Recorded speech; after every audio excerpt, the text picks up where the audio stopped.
Hello, and welcome to another of the continuing adventures of Judd. I'm Judd. Once again, I was invited down to Disney by an internet friend who was visiting. She invited me down for lunch, which turned into dinner. So I headed out to my car and found this guy staring back at me from my dashboard. Turned out he was dead. He'd been baked in the car and preserved perfectly. Beautiful little bug. I remember when I was a little kid in kindergarten, maybe 4. I can see it right now. A bunch of us out in the playground by the swings in the sand talking about sewing needles. That's what we called these bugs. And they would sew up your lips, and we were trying to work out how we would eat when one of these sewed up our lips. So, after removing the bug from the windshield, I headed on out to Disney and came 20 minutes later to this intersection of 41 and 44 onto what I call the Cross County Expressway. And I just noticed this big old glorious tree sitting there. This has been a newly reconstructed intersection, and I'm glad they left this beautiful tree in place. It's a glorious old thing. There's my favorite hill on the way down, and that land is for sale. I would love to buy that because I just love that lonely hill with the house and the water tower on it. But in a few years, that's probably going to be some huge housing development like most of this road has become. I went in on the right-hand road, so we get a slightly different look here because I'm heading over to the Art of Animation Resort. I had to take that quick turn. I was trying to get a shot of that water tower. Now, we're going to get a little game for you this time. We've got these pictures here. What is this and where is it? What is this and where is it? What is this and where is it? What is this and where is it? Well, just where is it, because you ought to know what that is. If you pay attention, you will know the answers before this is over. Headed into the Art of Animation Resort, and as I've said before, I love this resort. You enter directly at the facade, which faces west and gets the beautiful afternoon sun just lighting it up so beautifully. I think this is the best entrance to a resort. This is the mobile counter the guy has out front for checking people in and out of the buses and the airlines, tagging baggage and stuff, but a lot of nice drawings on there. And inside, I ran into these two cast members. Whoa, hold it, who are you? They are custodial staff, and I just love, look at the piping on their uniforms. Isn't that wonderful? Beautiful little detail added into these uniforms. Okay, I decided time to do the whole thing. I bit the bullet and I sat down and I went for every picture in the storybook chandelier. And I have them all except one because the angle to the ground, you can barely see them and one of them just wouldn't focus. Here's how they are laid out. They are glass sleeves that these drawings, these actual storyboard drawings are in. These are probably out of sketchbooks. They seem a little bit too big for storyboard sketches. I've put these in sequence. Here's that turtle movie. Little turtles discover the fish, come rushing in there and say hi to them. The big old turtle's just chilling out, dude. Then this bird here has a couple of fish in his mouth, comes rushing in the office. We got a shark. Shark's trying to change his eating habits. Then we got this conflict or something. I've got a contract, I got a lease, I'll break your lease, you can't break my lease. So she gets mad and she goes after his daughter and says, look at this pretty little ball I got for you. Don't you want to play with that? And then the red stuff comes out, and we all know when red swirly stuff comes out, that's bad. Then we got these two fish swimming into this nest of jellyfish. One fish, two fish, red fish, blue fish. And we noticed that this did not happen in the movie because there you got the two of them together scared to death in the middle of the jellyfish, and that never happened in the movie because Dory went through there totally oblivious to what was going on, and Nemo, or Nemo's dad. Who's Nemo's dad? He was having a heart attack trying to get Dory out of there. Okay, then we got some shots from the Hot Rod movie. And then just for some side effects, we'll pick on the tractor.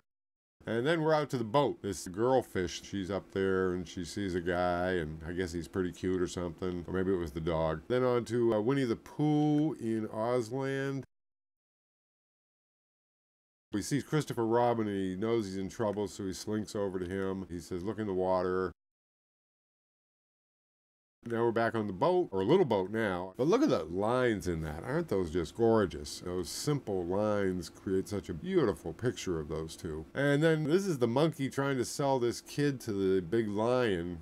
There's John Lasseter's signature, forever preserved, on the storyboard chandelier. Stepped outside for a cigarette. It was getting towards evening, got some nice light on this, and beautiful shadows cast against the building. If you look over on the far end there, you see a couple of doors. Those are doors from the outside directly into the ink and paint shop, and you can see they haven't gotten down to painting in the lower left there. That's outside on the exterior of the building. And then out into the center court, and this is their Christmas tree. And we'll do more on this later, but I'm just presenting the Christmas tree here, because I got into a conversation with this young lady who was the DVC rep. I believe she's from Puerto Rico. In any case, she spoke Spanish, and I said, will you get me squared away on this? And bless her heart, she got me squared away on the one Spanish phrase everyone who's ever been to Disney World knows, and I could never quite get, and she got it for me. I had the words mixed up, where one ended, where the next started. The phrase is, por favor. We all know por favor, that's easy. Manténgase. That is the next word, Manténgase. And then alejado, H-A-D-O, alejado. See, I kept doing Montanga,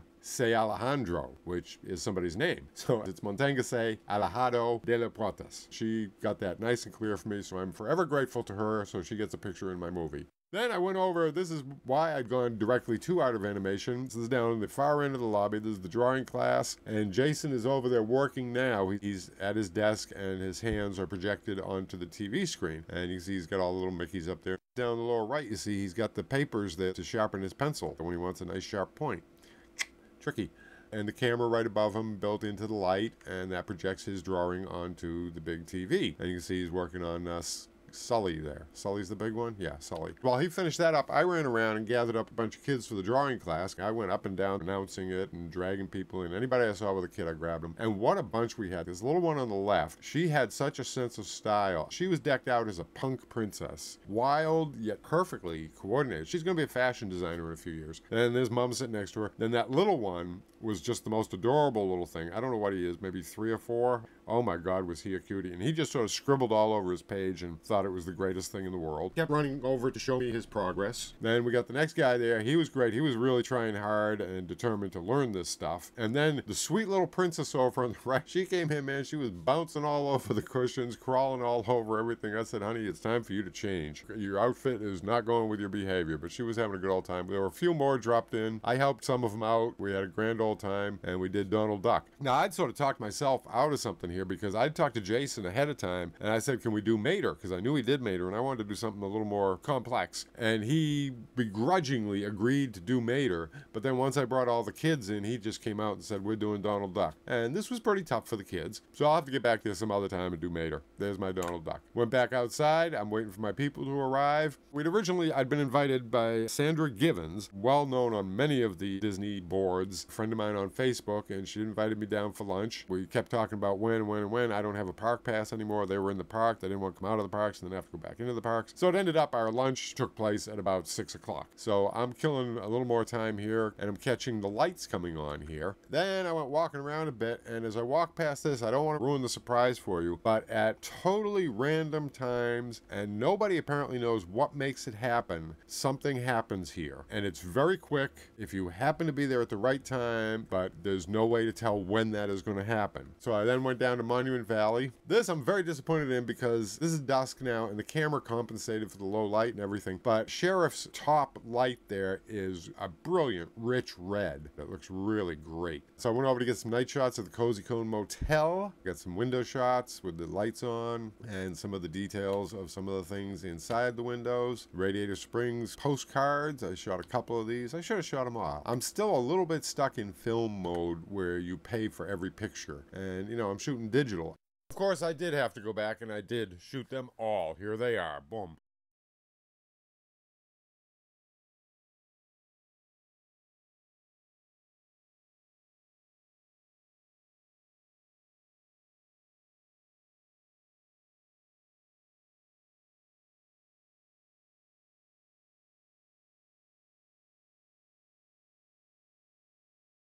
The benefit of this was I also took another drawing class. We did Chip. I joined in on that. We did Chip, and then he also showed how to do Dale with these little extras here. These are on Dale. They're not on Chip. But after the class, Jason was so kind as to show me how to do Mater. I begged him. I said, please show me. And he showed me. And I followed along, and here's my lousy rendition. But it's sort of like notes. I'm taking notes for myself. And then he was so gracious. He gave me his drawing at the end to take home and study. So that worked out just fantastically. I also went ahead and shot every sign on the walkway around the lake and every background that's displayed in Landscape of Flavors. And those will be in my next AOA video, part 5.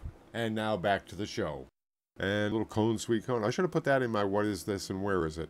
And a night view of a couple of the cozy cones. And then looking out of Ornament Valley Okay, and a night shot of the pool. That's the big blue pool at night. And the front facade at night. And then my people arrived. That's me and Sandra in the middle, her husband Ken on the left, and her son Nick on the right. We posed there in front of the Christmas tree and then went in to get food. Here's Chef Ron with my specially prepared bacon cheeseburger, but he forgot to put the bacon on it. So I went back and he made me another one and he forgot to put the bacon on it. He says, how's that look? I says, looks good, but where's my bacon? Where's the bacon? So he finally came me out with the thing, and he also then came out to me over at my table and brought me the label for this new brand of bun they're using, which is so good. They've actually stopped using the other one. These new ones by, I'm unraveling the magical label here now, GNI, Gluten Not Included Baking Company, GNIbakery.com. Incredible stuff. It's bread. You don't have to define it as gluten-free bread. It's just bread. It's good stuff. So there we are gathered at the table, and the problem with this wonderful landscape of flavors is unless everybody gets the same thing, everybody goes through a different line, the lines are varied, the prep times are varied. Nick and Ken were ready with their orders within minutes. I had to wait about 10 minutes for mine, and then Sandra waited like another 10 minutes. So eating together is very difficult. Sandra suggested that they needed one central ordering point, which doesn't seem as nice. It'd be much more practical to get them all delivered at the same time. There's my bacon double cheeseburger.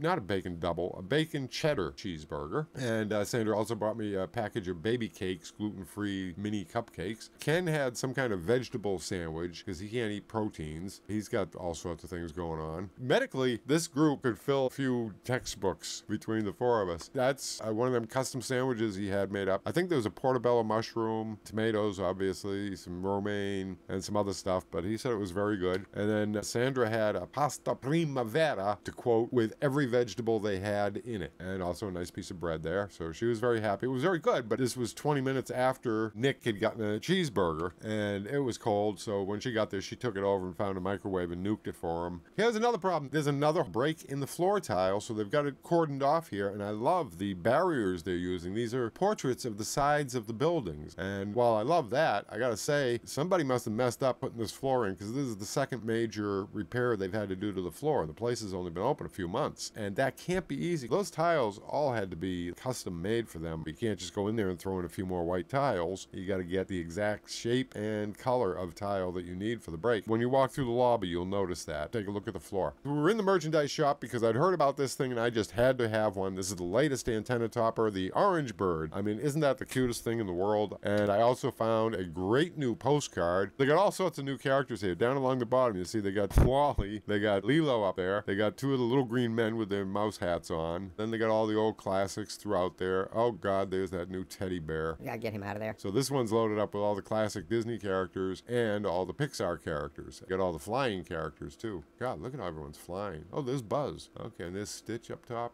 Okay, great postcard. Then, as I was in the lobby after dinner with Sandra and Ken and Nick, I just happened to notice this one drawing on the wall just knocked my socks off. Isn't that gorgeous? Again, look at the lines in that. This is just a sketch. That is just so beautiful. We parted company at that point, and I headed on over to Seven Seas Lagoon to start my Christmas shoot. I went through the toll plaza, and up there you see the balloon, the international sign for party. It was a night of Mickey's Very Merry Christmas Party. I stopped at the Poly, did some shooting there. For all my Christmas pics, you'll have to see the next movie, More Christmas at Disney. I stopped over to the TTC and set up there to shoot video of Wishes from here, and it didn't come out. It's blurry, but I caught a glimpse of the electrical water pageant, and I did get this beautiful shot of the castle. And you can see from this viewpoint, it is a great place to shoot Wishes, especially when it goes widescreen on you, because they set them off all around the park. After that, I went over to the Wilderness Lodge to try to shoot that tree again. Wilderness Lodge and Grand Floridian have the toughest lighting conditions. Trying to get the white balance right in there is very, very difficult, almost impossible. Most of these are post-processed, but I was at the Grand Floridian and there's the Grand Central thing, and again, all these Christmas pictures you can see in my Christmas video addition. Slept the night, came back in. Again, I'm trying to get that tower. This is from the overpass coming in and down the center strip this time through the familiar gate. Beautiful day. Nice Tower of Terror sign. I love that. There's a good shot of it. I parked over at Boardwalk and headed on in there. Boardwalk always has the best lobby at Christmas, so I wanted to get that. I shot this thing. I'd never noticed that before. I don't know if it's new or not, but I've never noticed that before. I'm not going to talk on my Christmas video, so I'll throw it in here. The lobby had this new house thing, which apparently has been there for 3 years. I don't like it. It's big, it's intrusive, it overpowers the space, it's very plain, it's just a box covered with gingerbread. They stuck Stitch on top, which is good, but it's basically just a means to sell gingerbread cookies and make more money. And it totally disrupts what had been the best lobby. It still is the best lobby for Christmas decorations, but this thing is definitely a detraction from that. I exited out the side because that's where the elevator is for the scooter. I'm on my scooter, headed on out. On my way out, I spotted this beautiful view of the Big Ball. I don't have an AP anymore, so I can't go in the park and see it, but you sure get a heck of a nice view of it from out here. Headed over to the Swan and Dolphin to catch that because I didn't have a good picture of the tree at the Dolphin. I went up to the top. This is the very top of the Dolphin, looking out the window, and a very interesting shot. You can see the toll plaza for the Magic Kingdom parking. You can see Cinderella's Castle. You can see Splash Mountain. You can see some of the monorail track over to the Grand Floridian all the way on the left there. You got Space Mountain. You got the Contemporary, very prominent, and Bay Lake Towers. You notice the difference in the color of the two things. Then after I did my Christmas tour of the two resorts, I headed down to the boat pier between the Swan and Dolphin, and I was talking to these ladies. This was a group of 4 ladies and a guy from Hawaii who were here for a conference. I said, well, then why aren't you in the conference? And one of them said, well, we bought the tapes. And I said, then why did you come here?